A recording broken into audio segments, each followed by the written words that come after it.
Trucking,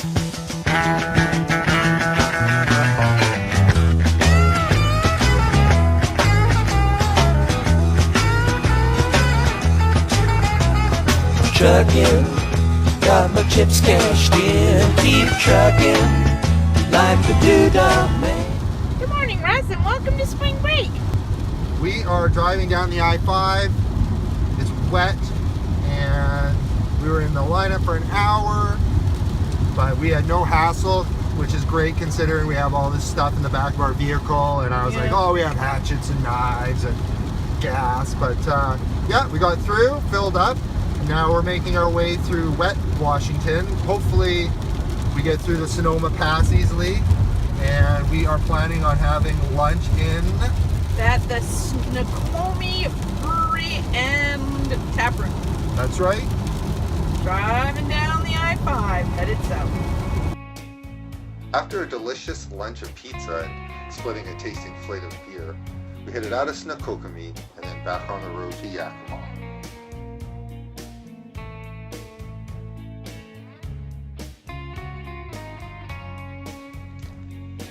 Yakima is located in the Yakima Valley, an extremely productive agricultural region producing over 75% of all hops grown in the United States. Lewis and Clark arrived in 1805, and then we came in 2017. Yakima has changed over the years, but what hasn't is its impact on the craft beer industry. As we had driven most of the day, our action plan was to visit 3 places while snacking along the way. Our first stop was the iconic and never disappointing Yakima Sports Center. Next was a short walk to Hop Nation, which focuses on local Washington agricultural products, specifically Yakima hops and Columbia Valley grain. Next was an unexpected stop on our tour. We passed and stopped at Heritage Square. This kind of sums up what it feels like walking around in Yakima at night. Our last stop was Birchman's Brewing Company, which occupies an old opera house on Front Street and is in the original location of the North Yakima Brewing and Malting Company. The next day we got an early start to Bend, Oregon. We went up through mountains, across high plains. We saw some bridges, so we got out of our car to take some pictures. Don't take bridges for granted. Get out there and show them some love.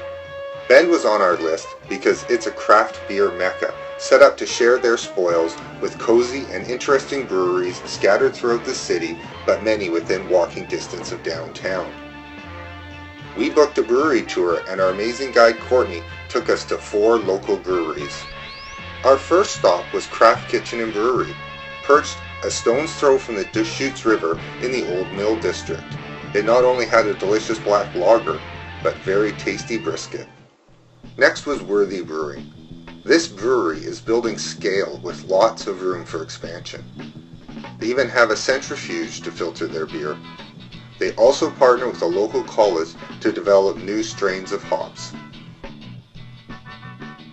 Silver Moon Brewing was next, and it has deep roots in the community, as it began as Bend's first brew shop and then evolved into its 3rd largest local brewery and tasting room.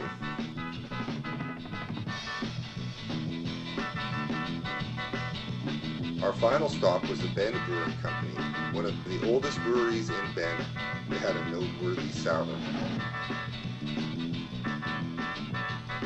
Morning, Russ. We're here in downtown Bend. Oh, we had a lovely sleep, and now we have some coffee, and we're ready to hit the road again. Where are we headed tonight? Tonight we are headed for Lake Tahoe. How many hours of driving? About 8 hours of driving. The drive through the Sierra Nevada mountains was stunning. The tops were draped with glistening snow while the valleys were warming in the sun. We drove the smaller state highways to connect with the landscape and to take the road less traveled. When our eyes set upon the shores of Lake Tahoe, we knew we were close. We stayed in South Lake Tahoe on the California and Nevada border. After an après-drive libation by the fire, we went for a walk to see the beach and ended our evening in a Nevada casino with Mary winning $10.